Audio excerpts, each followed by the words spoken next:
نواز شریف کی سزائیں معاف ہو جائیں گی؟ دیکھیں جی، انصاف تو پہلے بھی ملنا چاہیے تھا، تو ہم انصاف کی ہی توقع کر رہے ہیں اور ہمیں امید ہے انشاءاللہ کہ ایک بے گناہ جس کو 7 سال رکھا گیا بے گناہ ہوتے ہوئے بھی، تو میں سمجھتا ہوں یہ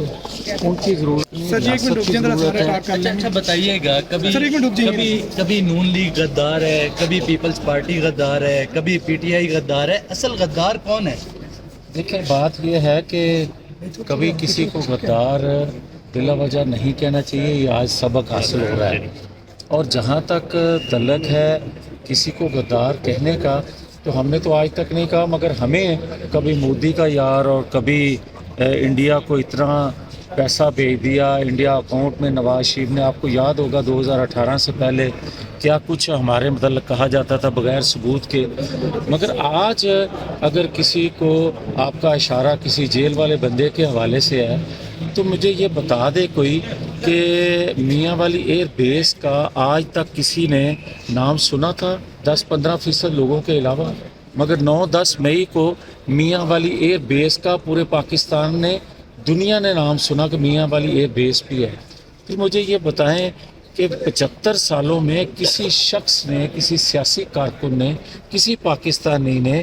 اپنی تنصیبات پر حملہ کرنے کی کبھی مائنڈ میں بھی لے کر آیا کوئی؟ مگر بدقسمتی دیکھیں، جو خود کو سیاسی کارکن کہتے تھے یا ایک منصوبہ بندی جو کر رہے تھے، انہوں نے 9-10 مئی کو پاکستان کی اینٹ سے اینٹ بجا دی، اور پھر آج دیکھیں کہ میں نے یہ بات بہت پہلے کہی تھی کہ اگر میاں والی ایئر بیس پہ حملہ کرنے والوں کو آپ کٹہرے میں نہیں لے کر آئیں گے، لوگوں کو نہیں بتائیں گے، جسٹس نہیں کریں گے، تو خدا نخواستہ میاں والی ایئر بیس پہ دوبارہ حملہ ہو سکتا ہے۔ پھر آپ نے دیکھا کہ آج سے 15 دن پہلے میاں والی ایئر بیس پر کس طرح حملہ، اب دیکھیں دونوں حملوں کو آپ کس طرح یہ کہہ سکتے ہیں کہ وہ سیاسی حملہ تھا اور یہ دہشت گردوں کا حملہ تھا؟ بات صرف اتنی ہے۔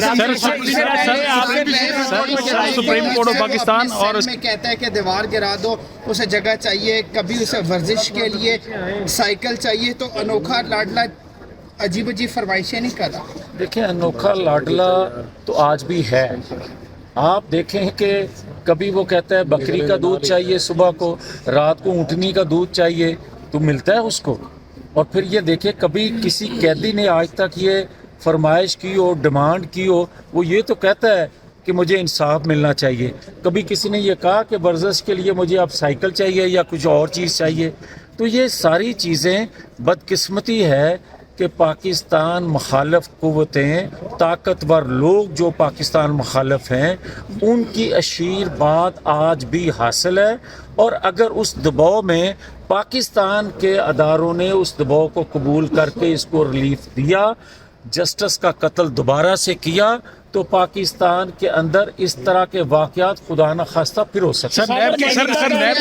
بتائیے گا کہ خاور مانیکا کا انٹرویو آپ نے دیکھا ہے، اس کا ڈائریکٹلی سیاست سے کوئی تعلق نہیں ہے، کیا سیاست میں اس طرح ٹرینڈ سیٹ ہونا چاہیے؟ جو خاور مانیکا کا انٹرویو ہے اس کا سیاست سے تو ویسے کوئی تعلق نہیں ہے۔ دیکھیں بات یہ ہے کہ اس سے پہلے جو پریس کانفرنس ہوتی تھیں اور کہا جاتا تھا کہ اب کیا اس کے گناہ دھل گئے کوئی پریس کانفرنس کرنے کے بعد، میں اس چیز کا مخالف ہوں، مگر ایک سیکنڈ، مگر جو آپ خاور مانیکا کے حوالے سے باتیں کر رہے ہیں، اس نے پریس کانفرنس جس وجہ سے بھی کی، جیسے بھی کی، مگر کیا اس میں ایک بھی بات